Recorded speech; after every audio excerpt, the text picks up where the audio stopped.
Selamat malam Ibu, perkenalkan saya Prima Jessica Gracia Jawa dengan NIM 202103110886. Di sini saya akan menyampaikan materi tentang keterampilan membaca. Yang pertama, pengertian keterampilan membaca.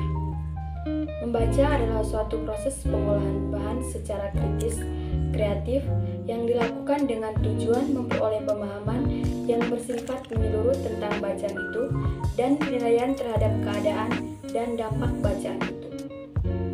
Selain itu, pendapat lain menyebutkan membaca adalah suatu proses kegiatan mencocokkan huruf atau melafalkan lambang-lambang bahasa tulisan. Keterampilan membaca merupakan suatu proses mengkonstruksi arti di mana interaksi tulisan yang dibaca anak dengan pengalaman yang pernah diperolehnya. Dari definisi di atas, penulis dapat menyimpulkan bahwa membaca adalah merupakan kegiatan intelektual yang positif dalam rangka mencari dan mendapatkan informasi yang dibutuhkan atau diperlukan. Selanjutnya, tujuan keterampilan membaca. Secara umum, tujuan membaca agar menghayati keindahan isi sebuah teks, meningkatkan pengetahuan lama dengan pengetahuan baru. Adapun membaca juga dapat berguna untuk yang pertama, mendapatkan informasi, yang kedua, mencari keindahan dan pengalaman estetis, yang ketiga, untuk tujuan hiburan. Selanjutnya, fungsi membaca. Dalam melakukan kegiatan membaca, tentunya mempunyai fungsi yang berbeda-beda. Menurut Amir, menjelaskan fungsi membaca sebagai berikut.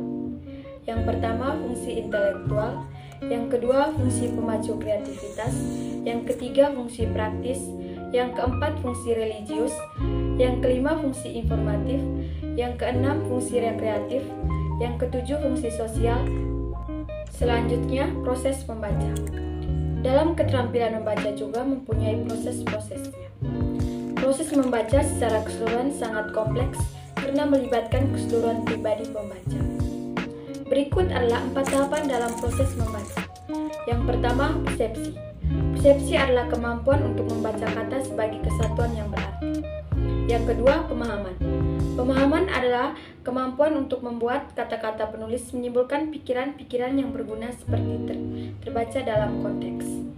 Yang ketiga, reaksi. Reaksi adalah tindakan yang memerlukan pertimbangan dengan apa yang telah dikatakan oleh penulis.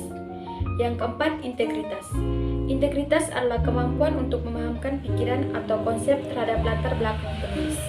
Selanjutnya, manfaat keterampilan membaca. Membaca adalah salah satu aktivitas yang memiliki segudang manfaat.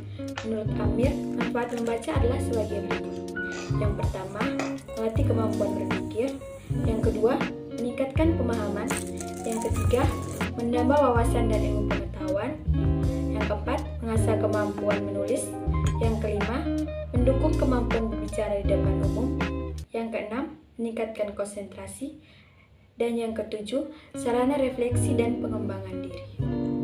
Selanjutnya, jenis-jenis keterampilan membaca. Jenis-jenis membaca yaitu membaca nyaring, membaca ekstensi, dan membaca intensif. Berikut penjelasannya. Yang pertama, membaca nyaring atau membaca bersuara adalah kegiatan membaca yang merupakan alat-alat bagi pembaca dan orang lain untuk menangkap isi dan berupa informasi. Yang kedua, membaca ekstensif.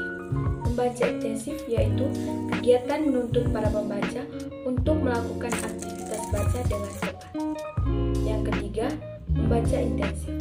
Membaca intensif yaitu membaca dengan untuk pemahaman menentukan ide-ide pokok. Selanjutnya, faktor-faktor yang mempengaruhi keterampilan membaca.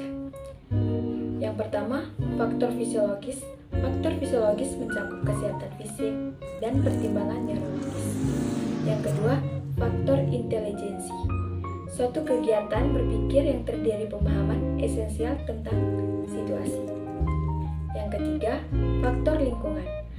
Faktor lingkungan antara lain faktor latar belakang dan pengalaman siswa di rumah. Yang keempat, faktor psikologis. Faktor ini mencakup antara lain motivasi, minat, kematangan sosial, emosi, dan penyesuaian diri. Teknik keterampilan membaca. Berikut merupakan beberapa teknik membaca untuk menemukan informasi yang fokus dan efisiensi. Yang pertama, membaca pilih, yang kedua baca lompat, yang ketiga baca layap, dan yang keempat baca tatap. Sekian penyampaian materi dari saya. Mohon maaf bila ada kesalahan dan kekurangan. Selamat malam.